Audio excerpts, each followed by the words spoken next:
É bom a gente estar de volta, né? Foi bom a semana passada, nós estivemos lá no Palexpo, tivemos a oportunidade de ver alguns amigos ali, estarmos juntos e louvarmos o nome do nosso Deus. Eu acredito mesmo que há uma unção, há um segredo de Deus na comunhão de todas as igrejas. Eu acredito nesse propósito. É o momento em que caem as barreiras denominacionais, né? Não importa qual é a denominação, todos somos igreja do Senhor, todos estamos juntos para louvarmos o nome do nosso Deus. E eu creio que esse momento foi um momento alegre, festivo, para a gente estar junto, louvando o nome do nosso Deus. Nós vamos retomar nossa série de sermões sobre diálogos com Jesus. Eu mandei a mensagem para vocês darem uma lida, né? João, capítulo 4. Do versículo 43 em diante. Eu creio que Deus está trabalhando conosco para a gente entender esse propósito do designer de Deus. Eu e você somos um produto de luxo. Sabia?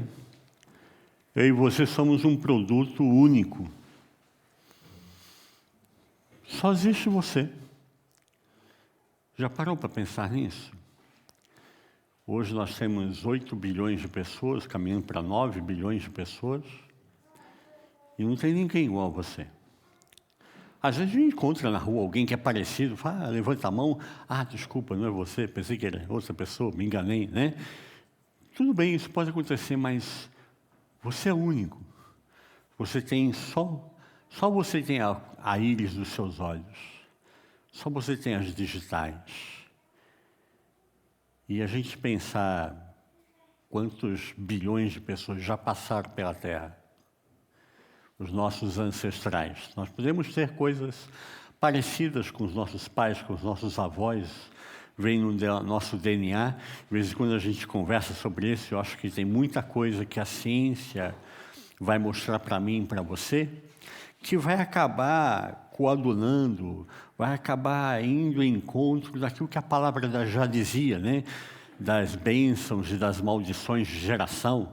A gente fala, maldição de geração vai até a 4ª geração, na 3ª ou 4ª geração, e de repente a gente vai descobrir pela ciência que tem coisas que estão lá no nosso DNA, que nós herdamos dos nossos pais, e se a gente não ativar aquele troço ali, né, no DNA, vai passar, e tudo bem, mas pode ativar num filho nosso, num neto, num bisneto, e isso é a nossa carga genética. Nós somos únicos. Eu falei no início da doutora Ana Beatriz Barbosa, né? E ela fala, qual é o contrário de felicidade? Aí muitas pessoas dizem, tristeza. Não. Alegria é o contrário de tristeza. Felicidade é depressão. Muita gente está entrando em depressão porque não entende o que é felicidade. Felicidade não é ter. Felicidade é ser. É ter sentido para a vida e gerar frutos. Deus chamou você para gerar frutos. Toda árvore boa dá bons frutos. Eu falei, puxa, a ciência vai se somar com a palavra. Muitas coisas que Jesus falava, eu creio que a ciência ainda está descobrindo e está redescobrindo a vida. E é legal esse momento para a gente entender que Deus chamou a mim e a você para sermos seres espirituais, vivendo uma vida terrena. 70, 80 anos. O que é isso? Diante da eternidade. É um grãozinho de areia. É o que a gente está vivendo. Mas eu e você fomos chamados para viver a eternidade com Deus. E eu, olhando para esse momento esse texto em particular de João capítulo 4, você já leu, eu não vou ler de novo, eu creio que ele vai mostrar para mim e para você muito, mas muito mesmo, do homem e da mulher do século XXI.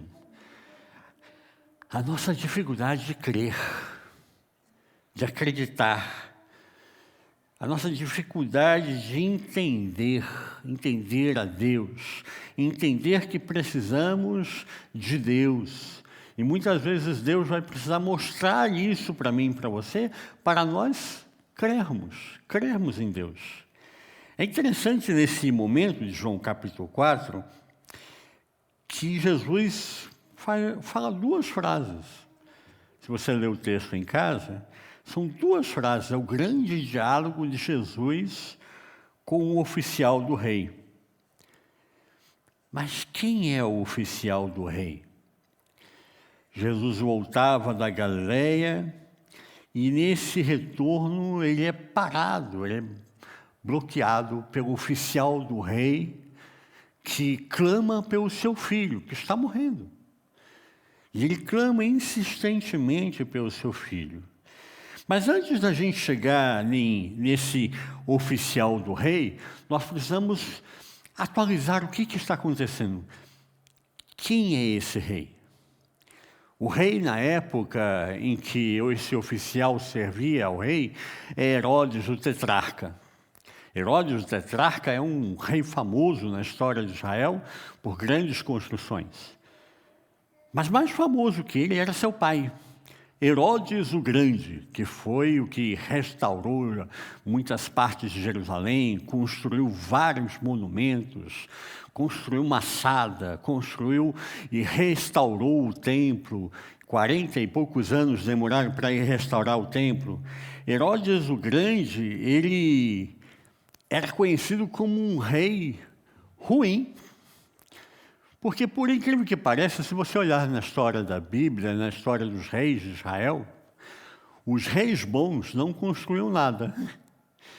Eles estavam preocupados com a adoração, com o caminhar do povo de Deus em santidade, eles estavam preocupados com a justiça, eles estavam preocupados com o amor ao próximo. Eles não construíram nada. Os reis ruins foram os que construíram grandes coisas e fizeram grandes monumentos para deixar o seu nome na história. E Herodes o Grande é um desses. Ele foi o que construiu o reino dos Macabeus, ele acabou fazendo uma aliança com o imperador romano, Júlio César, e Júlio César, então, dá a região de Israel para ele governar, como um rei vassalo, que servisse a César. Então ele fica responsável pelos distritos da Judéia, de Samaria, da Galileia, de Pérea e Idumeia. E ele tinha muito medo. Herodes o Grande morria de medo que alguém tomasse o trono dele. Ele assassinou os filhos, ele assassinou irmãos, ele assassinou todo aquele que, de repente, viesse fazer qualquer tipo de sombra que ele achasse, essa pessoa está querendo o meu trono. Então, ele mandava matar. Foi um rei terrível na história. E ele, para esse momento da história de Israel, no momento da morte dele, ele manda prender todos os anciãos das principais cidades do distrito, e ele manda prender eles num local e disse: quando eu morrer, vocês queimem e matem todos os anciãos, para que haja choro no meu velório, para que as pessoas chorem quando eu morrer. Logicamente, graças a Deus, não aconteceu isso, né? Alguém com juízo não fez isso. Mas você começa a entender o tipo de contexto que eu e você estamos falando.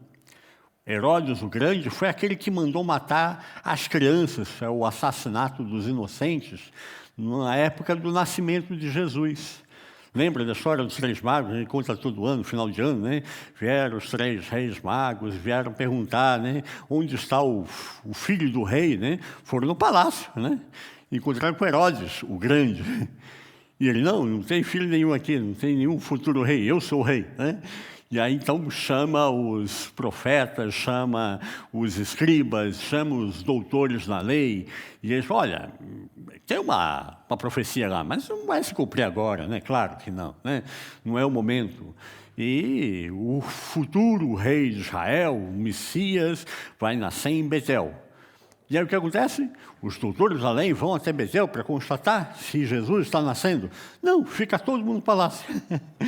Vão os 3 reis magos e descobrem que Jesus nasceu, que o Messias está vivo. E assim a gente vê as contradições da história.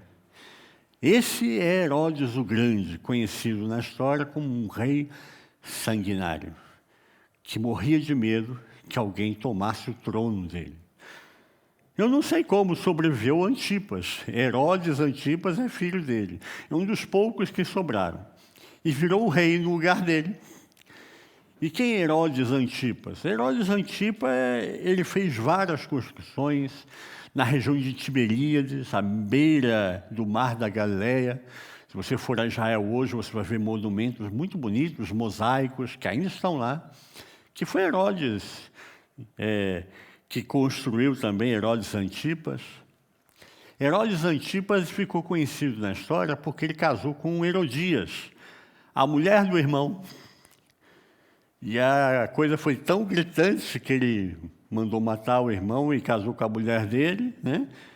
Que aí João Batista vai lá e denuncia o pecado de Herodes Antipas. Com isso, ele perdeu a cabeça. E aí nós temos o contexto que nós estamos falando agora. Quem é esse oficial do rei? Esse oficial do rei é aquele que servia a esse rei Herodes Antipas. Existem 2 ideias sobre esse oficial do rei. Uma delas seria que ele pertenceria à corte real. Tipo um funcionário da corte, tipo alguém com alto grau dentro da corte do rei Herodes, né? E há uma ideia que se fala, há uma ideia que a gente não sabe, ninguém estava com o iPhone para tirar foto, né? Para dizer, olha, foi esse aqui, né? Há uma ideia que se fala em Lucas capítulo 8, de um homem chamado Cusa. Lucas capítulo 8, versículo 3 diz, e Joana, mulher de Cusa, procurador de Herodes, talvez seja esse o oficial do rei, e Susana e muitas outras que o serviam com seus bens. São as mulheres que estão sustentando o ministério de Jesus. Estão financiando todo o trabalho que Jesus vai fazendo de cidade em cidade, falando do amor de Deus. Uma delas seria essa, que esse oficial do rei se ele acusa, que em algum momento, desesperado pela morte iminente do seu filho, vai até Jesus. E tem um encontro com Jesus e tem esse diálogo que nós entramos em João capítulo 4. Outra ideia seria um superior a um centurião. Havia uma hierarquia dentro da corte romana, né? E um superior a um centurião seria tipo um ministro, né? Que estaria acima dos centuriões. E esse centurião, então, romano, estaria clamando pelo seu filho que está à morte. E são essas pessoas que Jesus para conversar. Se for um oficial da corte de Herodes Antipas era um rei sanguinário. Mandou matar seus próprios filhos, mandou matar seus irmãos. E Jesus para falar com uma pessoa assim? Se for um soldado romano, é um assassino, acostumado a matar, é uma pessoa acostumada a dar ordens de assassinatos, né? Destruir cidades inteiras, porque estava acima dos centuriões. E a gente pode perguntar, e Jesus para conversar com este homem? E aqui entra o nosso questionamento para nós mesmos. A gente, às vezes, olha para algumas pessoas e julga. e acha que essas pessoas não são dignas da gente parar, da gente conversar, da gente abençoar, da gente dialogar, da gente amar. E a gente acaba olhando para Jesus e vê a postura contrária. Jesus parou para conversar com este homem. Foi uma das conversas mais rápidas que nós temos na Bíblia, mas mais profundas. Porque se ele parou para conversar com esse homem, quer seja um oficial da corte de Herodes Antipas, quer seja um superior aos centuriões romanos, é um sanguinário. É um homem acostumado a mandar matar pessoas. E nesse momento, quando Jesus para conversar com ele, João capítulo 4, você percebe que há uma mudança aqui. O texto, nesse momento, ele parece muito com um que nós encontramos em Mateus capítulo 8 ou em Lucas 7, que é o centurião romano, que se apresenta para Jesus e pede a cura do seu servo. Parece muito, bem semelhante a esse momento. Só que esse momento, o oficial do rei, o texto em grego dá a impressão que esse oficial do rei, ele bloqueia o caminho de Jesus. Ele insistentemente clama para que Jesus curasse o seu filho, que está morrendo. E a gente começa a olhar então esse contexto, esse homem acostumado a matar, acostumado a dar ordens de morte para todas as pessoas, a julgar as pessoas como nada, porque para ele a morte de uma pessoa não tinha valor nenhum. Ele sai de Cafarnaum. E é interessante esse momento porque ele sai dessa região, provavelmente ele era responsável até pela região. Ele sai dessa região e vai em direção à Galileia, são 60 quilômetros. 60 quilômetros na época, e iria gastar aí no mínimo umas 12 horas a pé. 12 horas esse homem saiu da sua própria casa, porque o seu filho está morrendo, e desesperado ele vai em busca, de repente, da última solução. Não é uma pessoa pobre, não é uma pessoa inculta, sem estudo, não é uma pessoa que não tinha condições de chamar um médico, ele tinha. De repente ele tentou todos os recursos e todos falharam.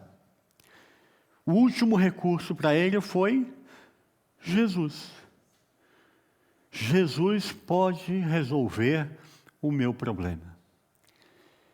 E ele caminha 12 horas até chegar a Jesus. Se ele era um homem importante, ele talvez tivesse um cavalo, faria em 6 horas, mas não menos que isso. Não tinha carro, não tinha trem, não tinha como ir mais rápido que isso. São 6 horas a cavalo, 12 a pé, que ele tem que ir em direção a Jesus em busca de um milagre na sua vida. E esse é o momento em que a gente começa a repensar o que está acontecendo com as pessoas ao nosso redor. Nós vivemos a nossa pandemia, ainda tem gente morrendo por coronavírus, infelizmente. A gente pensa que não acabou, né? Aqui nós usamos mais máscara, não tem mais problema. Parece que sumiu, né? Mas não sumiu não, ainda está funcionando o coronavírus, ainda tem gente sendo afetada. Mas pior do que a pandemia do coronavírus, existe uma pandemia que as pessoas não falam, que é a pandemia da depressão. A depressão tem levado muitas pessoas ao suicídio. A cada 45 segundos, uma pessoa se suicidava no mundo inteiro. Depois da pandemia, isso triplicou. Ninguém fala de suicídio no mundo, porque tem uma ideia de que se eu falo sobre suicídio, isso vai estimular as pessoas a se suicidarem. Mas se eu estiver falando corretamente sobre suicídio, que é falar sobre depressão profunda leva ao suicídio, eu posso salvar uma vida. E é incrível porque a gente está num país rico, um país importante, né? Topo da cadeia alimentar, diria, né? O Rei Leão, né? E é um dos países de maior incidência de suicídio no mundo. Quem se suicida não são pessoas pobres que estão passando necessidade. Esses também acontecem. Mas a maior quantidade de pessoas são pessoas ricas, que já alcançaram tudo na vida e não sentem mais prazer por mais nada. Esse é um homem deles, que no seu desespero, ele caminha 6, 12 horas até encontrar Jesus. E a gente às vezes não percebe, mas essa pessoa está do nosso lado. É nosso companheiro de trabalho, nosso vizinho, que mora na porta ao lado do apartamento. É o colega que a gente conversa e diz, vamos tomar um chopp, vamos conversar e tal. E nunca leva uma conversa mais profunda. E são essas pessoas que estão precisando, ainda hoje, de Jesus. De ter esse contato, esse diálogo amigo com o Senhor Jesus. E é interessante nesse momento, lá no versículo 48, Jesus dá uma resposta para eles. Ele fala para esse oficial do rei, se não virdes sinais e prodígios, de modo algum crereis. Muitas pessoas hoje, que eu e você conhecemos, já estão cansadas de blá, blá, blá, de igreja, blá, blá, blá, de pastor, de apóstolo, bispo, missionário, profeta, vice-deus e qualquer coisa semelhante, né? Tem muita gente blá, blá, blá falando aí e pouco resultado, pouca resposta, pouco contato humano, pouca interação de um ser humano com o outro. Tem alguns lugares que você não pode nem se aproximar do pastor que vai pregar. Não, ele vai pregar, você não pode nem falar com ele. Você não fala antes dele subir para o púlpito e não fala depois que subir do púlpito, porque ele sai pela porta dos fundos e você não tem contato. E nesse momento Jesus para e conversa com esse homem. Eu imagino que a gente olha para esse texto e passa batido nesse momento. Era um oficial do rei, uma pessoa importante. Se você não sabe esse contexto, você vai passar batido. Mas agora, sabendo esse contexto, vem a pergunta, você pararia para falar com esse homem? Você conversaria com essa pessoa assassina? Com um terrorista? Com um assassino em série? Com um homem que é perseguido e procurado pela polícia, você pararia para conversar com essa pessoa? E a gente normalmente vai dizer que não. E eu imagino que na época de Jesus não é diferente. Os judeus talvez tivessem olhado nesse momento e falado, poxa, estava tão legal até aqui, mas Jesus parou para conversar com esse oficial do rei. Se ele é o Messias, ele devia saber que esse cara não presta. Como é que Jesus para falar com esse cara? Não, nada a ver. Não, que isso, absurdo. Não, vou deixar aqui, vou embora, não vou mais seguir Jesus. Esse cara é um charlatão. Isso é papo furado. Eu imagino que muito judeu, nesse momento, quando vê Jesus parar e falar com esse oficial do rei, se desapontou, se desanimou. Começou a julgar o que Jesus queria dizer com isso. Parar para conversar com essa pessoa. E esse é um momento que eu creio que até esse homem precisava ser trabalhado. O texto no grego, quando ele roga pelo seu filho, o grego fala erota. Erota é um rogar, sem parar. Eu imagino que esse momento, esse homem para a estrada, ele é importante, todo mundo está olhando e fala, o que aconteceu com essa pessoa? Está desesperado. O que aconteceu com ele, né? E ele está rogando a Jesus para salvar o seu filho. Ele não faz outra coisa. Ele esqueceu o seu status, ele esqueceu a sua posição social, ele esqueceu o seu dinheiro, ele esqueceu o que os outros vão pensar dele, o que ele pensava nesse momento, que o seu filho estava morrendo. Ele não tinha um celular para olhar assim, meu filho já melhorou, alguma coisa assim, né? Ele estava ali pensando, será que eu estou aqui e ele já não morreu? Porque levar esse homem a sair da sua casa e caminhar 60 quilômetros é desespero esse homem tem. Esse homem tem tudo, mas não tem nada. Porque nem dinheiro, nem status, nem poder compra felicidade. A felicidade só se adquire quando eu entendo o sentido da minha vida. Quando eu tenho um propósito claro, Deus me chamou para fazer isso. E eu começo a fazer, me realizo naquilo, tenho prazer naquilo que eu estou fazendo e gera frutos. Outras pessoas são abençoadas por esses frutos. Isso é felicidade.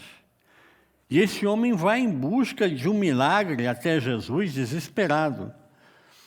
E eu imagino aqui que muitas vezes nós não sabemos para o que Deus me chamou. Para o que Deus chamou a mim e a você. Qual o propósito de Deus? Qual é o chamado de Deus para mim e para você? Mas esse homem fez uma coisa que é extremamente importante para a gente responder essa pergunta. Ele parou e ele ouviu a Jesus. Ouvir a Jesus é muito significativo nesse momento. A gente sempre brinca, eu gosto de trabalhar com casais, né? E a gente sempre brinca que está a mulher e o marido falando, né? Normalmente a mulher falando e o marido concordando, né? E a mulher está falando, e o marido está lá, né? De vez em quando ela pergunta, você está me entendendo? Ele, aham. Está nada, está em outro lugar, né? Está em Marte, né? Tem uma época que escrevia, né? Os homens são de Marte, as mulheres são de Vênus, né? E aí, ela já percebendo que tem alguma coisa errada, ele está concordando com tudo, ela pergunta, então responde, o que eu acabei de falar agora? Aí gela, né? E isso acontece muito conosco. Às vezes nós fazemos com um amigo, às vezes a gente faz com o cônjuge, a gente faz isso com um familiar. E responde, não, eu estou te ouvindo. Escutar e ouvir são duas coisas diferentes. O verbo é quase o mesmo, né? Mas o significado é extremamente oposto. Quando a gente ouve, a gente olha, a gente dá atenção, a gente presta atenção no que a pessoa está dizendo e já começa a se perguntar, o que eu devo falar para ela nesse contexto? E uma das grandes sabedorias desse momento é interromper de vez em quando a pessoa com uma pergunta. Mas por que isso? E aonde você acha que podia chegar com isso? E a pessoa então sai do monólogo e acaba, você está me ouvindo, você está me escutando de verdade, né? E aí haverá interação. E esse é um dos momentos em que Jesus escutou a este homem. Embora ele tenha falado que as pessoas não vão entender se não verem sinais e milagres. Eu sempre me pergunto sobre isso. Há um contexto hoje que as pessoas estão tão cauterizadas, tão fechadas, que elas não acreditam mais em igreja, em pastor. Tudo para elas é uma placa escrita religião, religiosidade. Você vai falar para elas de Jesus, sim, eu já conheço, já sei. Fala da igreja, não quero ouvir a sua igreja. Fala assim, não estou falando da minha igreja, estou falando de Jesus. Sim. Mas a pessoa já bloqueia, já para, não quer escutar mais, não quer ouvir mais. A gente hoje está sendo tão esmigalhado com uma quantidade de informações. Nós somos a geração da informação. Já pararam para prestar atenção nisso? As nossas crianças estão recebendo uma carga de informação brutal. Mas informação é a mesma coisa que conhecimento? Não. Em vários lugares está sendo discutido para proibir o TikTok. Mas TikTok, uma coisa tão inocente, pastor. Passa ali 30 segundos, 15 segundos, 20 segundos ali, uma mensagenzinha, né?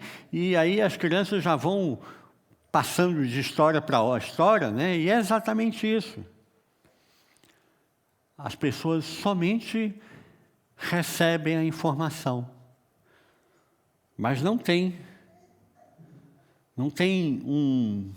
uma interação, não tem um diálogo, não tem uma informação que permaneça, não tem algo que esteja trabalhando com essa criança.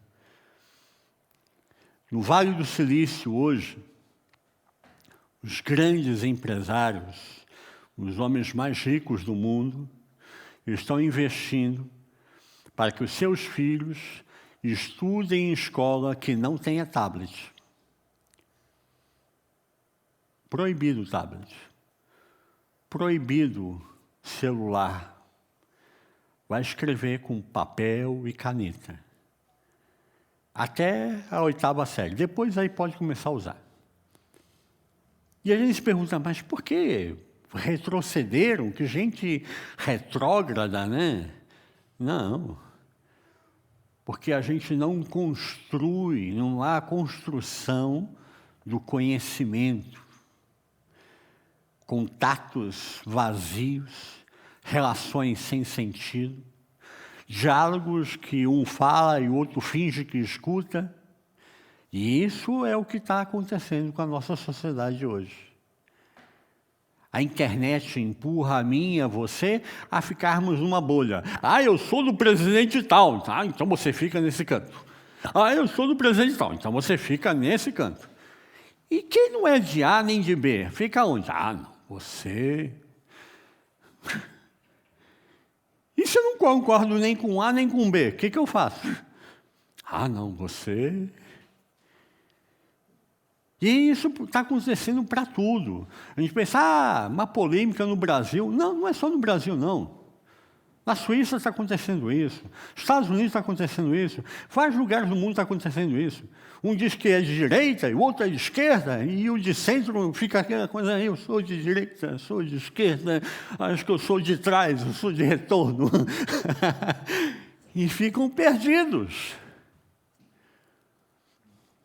Por quê? Não escuta.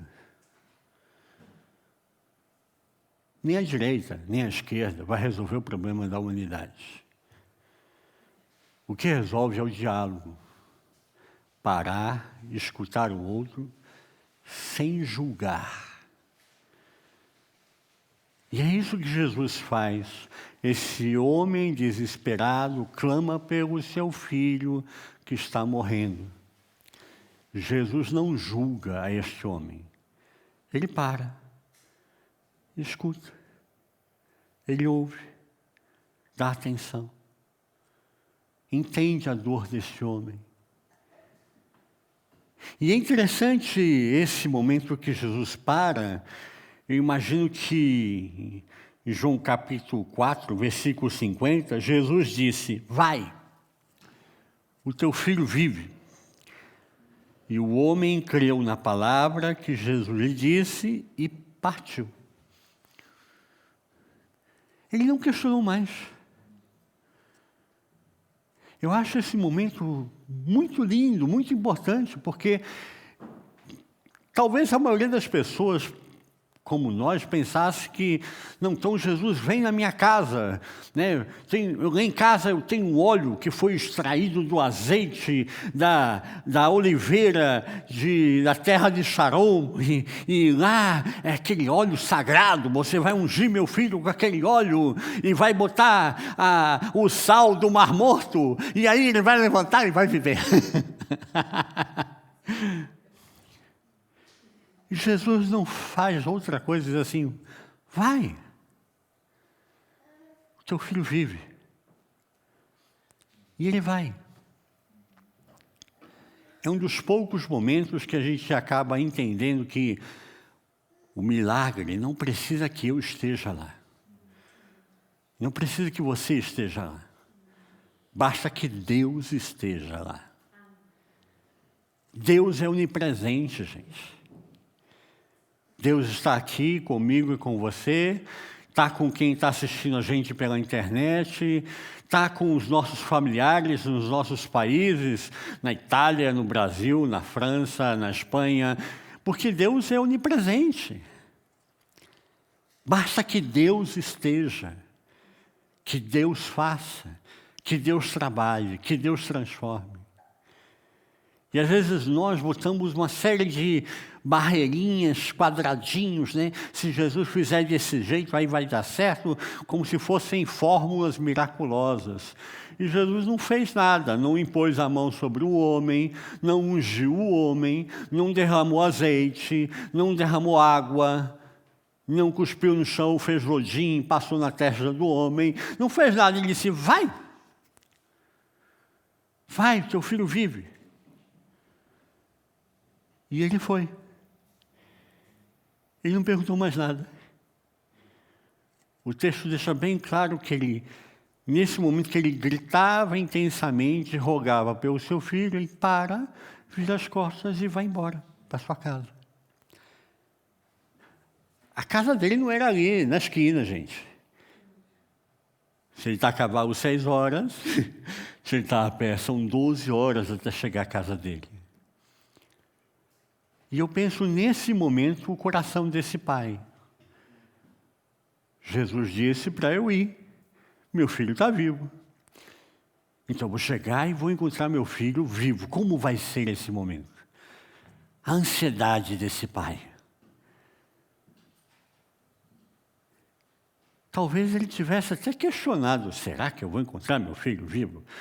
Depois de caminhar 2 horas a pé, né? Será que eu fiz certo? Eu devia ter trazido Jesus, né?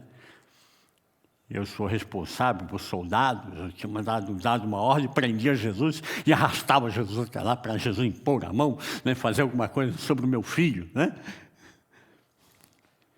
Depois de 2 horas caminhando, eu imagino como estava o coração desse pai. E eu imagino que Deus, sabendo das nossas ansiedades, das nossas angústias, Ele trabalha com as nossas ansiedades e angústias também. No meio do caminho, quem esse homem encontra? Os servos dele.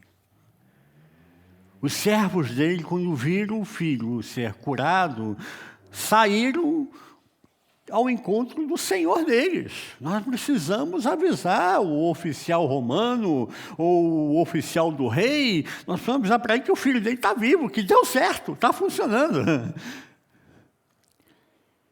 E quando esses servos se encontram com o oficial do rei, ele pergunta, a que horas isso aconteceu? E eles falam a hora. E ele pode bater que era a mesma hora que ele estava falando com Jesus. E Jesus disse, vai, o teu filho vive. Percebe? Eu acho que a fé desse homem é uma fé muito linda, porque ele é um homem racional. Ele é um homem que parece muito comigo e com você hoje. Não é um homem alienado, não é um homem ignorante, não é um homem imbecil, é uma pessoa que tem coerência. Ele ouve que o seu filho está vivo e ele fica, mas que momento isso aconteceu? Ele pergunta a hora. Ele não abandonou a razão, não abandonou a sua forma de pensar. Ele quis somar aqui ciência e fé. E as duas se encaixam perfeitamente. Porque ele descobriu que Jesus é atual. E é isso que nós precisamos falar para as pessoas hoje, que nós conhecemos. Jesus continua sendo atual. Jesus continua curando pessoas, continua transformando pessoas. E essa é a beleza do Evangelho. Eu imagino que Jesus queria que naquele momento acontecesse como aconteceu em Samaria, que as pessoas não viram nenhum milagre, não houve um milagre em Samaria. Mas todos acreditaram que Jesus era o Messias, pelas suas palavras. Porque Jesus não era aquele rabino que fala rabiniqueis, né? Pastor que fala pastorês, né?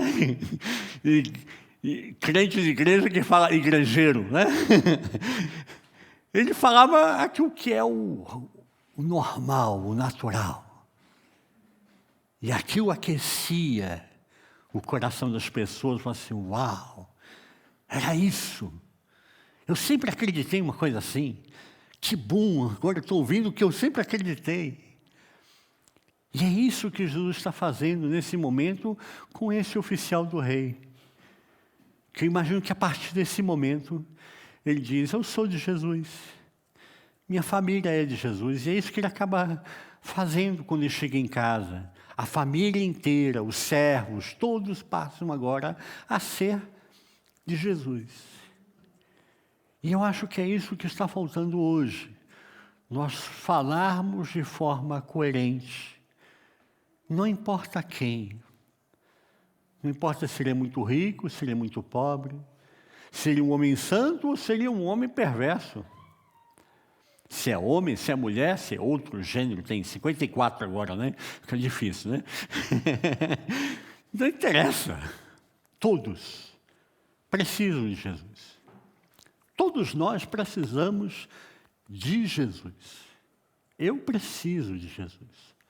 Todo dia. Quando eu ponho os pés para fora da cama, eu agradeço. Que bom, Senhor, que eu estou vivo e posso continuar. Antes de dormir, eu agradeço de novo. Obrigado, Senhor, pelo dia que Tu me deste. Me dá uma noite de sono tranquila, que eu possa dormir em paz e acordar em paz amanhã de manhã. Isso é fé. Não depende de ter milagres e grandes sinais. É confiar em Deus. Eu acho que a maior lição que esse homem nos dá é ter ouvido a voz de Jesus e ter deixado o seu coração se encher de esperança. Diz o texto que, descendo ele, logo saíram-lhe ao encontro dos seus servos e lhe anunciaram, dizendo, teu filho vive. Perguntou-lhes, pois, a que hora se achara melhor? E disseram-lhe, ontem, às 7 horas, a febre o deixou. E ele constatou que era o mesmo momento que ele havia falado com Jesus. Eu acredito que nós vamos chegar no momento em que a ciência vai acabar comprovando o que nós temos na palavra. O que a Bíblia fala de maldição de geração, a gente vai descobrir que tem uma partezinha lá no seu DNA, é melhor não mexer com aquilo não, que aquilo ali vai dar um start, dar um gatilho, e aí a coisa fica ruim. E a ciência vai acabar comprovando muitas coisas que a Bíblia já tinha dito de uma outra forma, uma outra linguagem, mas a mesma verdade. Eu acredito muito nisso, que a gente precisa conhecer essa verdade. E a verdade não é um fator filosófico, simbólico, é Jesus. Jesus é a verdade. Ele é a nossa verdade e é a verdade para esse mundo que nós conhecemos. Que a gente possa pensar sobre isso e pensar nesse diálogo, eu acho que é muito saudável. pararia eu para falar com esse homem? Daria eu atenção a este homem? Se eu falasse com esse homem, falaria dessa forma como Jesus falou? Falaria com carinho? Daria atenção a essa pessoa? Estaria eu roubando minhas horas, meu tempo, para dar atenção a uma pessoa assim? Essa é a grande pergunta que nós devemos fazer hoje. Quanto do nosso tempo nós estamos dispostos a dar por amor a Jesus? Quantas pessoas passam ao nosso redor que eu e você não sabemos, mas estão pensando em se matar, estão desiludidas, deprimidas, angustiadas. E aonde você está, é o lugar onde Deus colocou você para fazer diferença. Quando a gente entende isso, a gente começa a entender o que é felicidade. Felicidade é saber o sentido da minha vida, gerar frutos, e com esses frutos, ver outras pessoas sendo transformadas e abençoadas em Cristo Jesus. O carro, a casa, a roupa que a gente veste, vai embora. O importante é estarmos com Jesus. Feche os seus olhos, quero orar com você. Vamos estar colocando a nossa vida no coração e o nosso coração no altar de Deus. Pai, nós te agradecemos, ó Deus, por esse momento tão especial.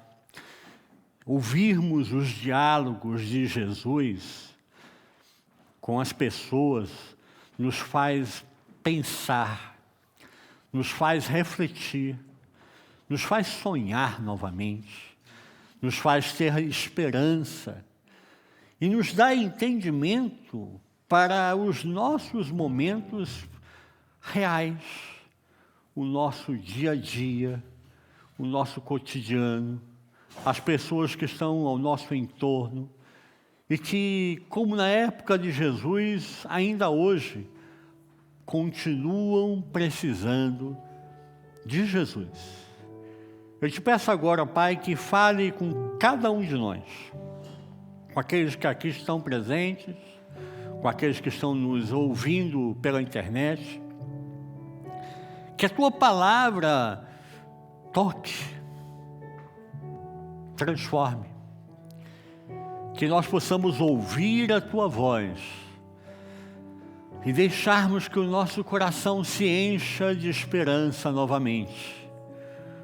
Porque a religião, a religiosidade, as denominações, a riqueza, o status, o poder, aquilo que nós teoricamente acreditamos como sendo a verdade, tudo isso é nada, nada diante de Jesus. Jesus é a verdade. E quando a gente olha para esses momentos de diálogo, nós começamos a encontrar um Jesus humano, um Jesus sem crendices, sem mitologias, sem fantasias, um Jesus muito humano que para, que ouve, que atende, que socorre. E esse Jesus continua vivo, porque venceu a morte, ressuscitou ao terceiro dia, para continuar ouvindo a minha, a sua, a nossa oração, e para nos socorrer nos momentos de aflição, nos momentos de desespero, nos momentos em que estamos deprimidos, angustiados. Deus está presente. Deus é Senhor da história e Ele cuida de cada um de nós. Recebe, Deus, a nossa oração. Recebe, Deus, a vida de cada um e de cada uma aqui presentes. Abençoa, Pai, o Teu povo. Abençoa, Pai, a Tua igreja, para que possamos continuamente louvar ao Teu santo e maravilhoso nome. No nome do Senhor Jesus nós oramos e te agradecemos. Amém. Eu acredito muito que nós precisamos pensar numa coisa,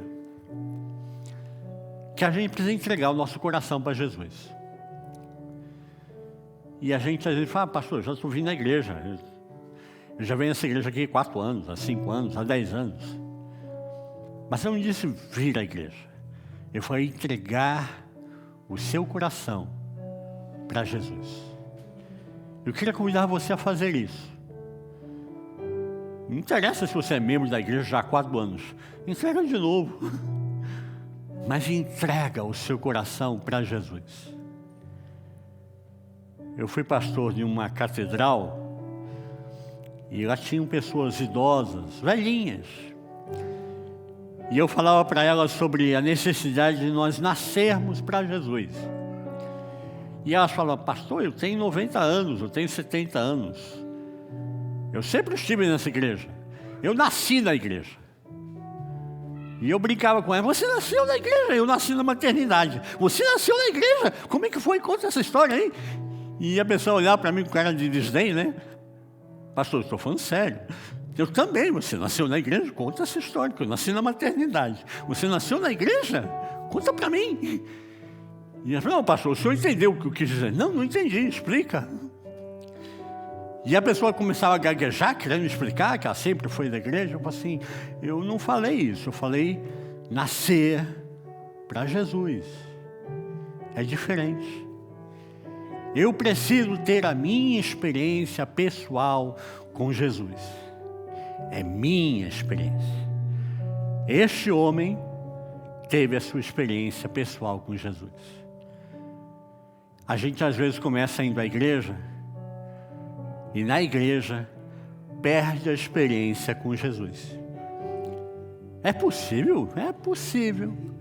A pessoa fica igrejeira, fica religiosa, fica tudo, menos crente. Menos de Jesus. E eu queria convidar você, entregue o seu coração para Jesus.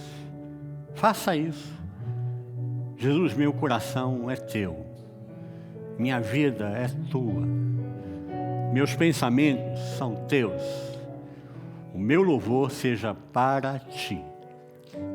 O meu trabalho seja para honrar o teu nome.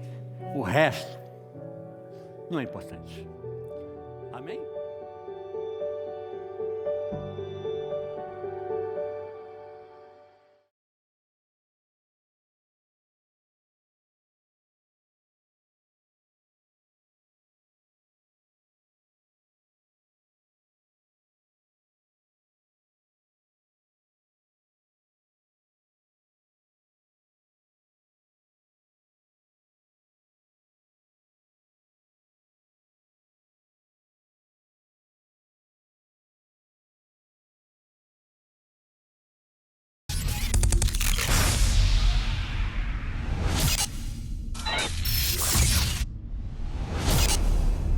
Audio Jungle.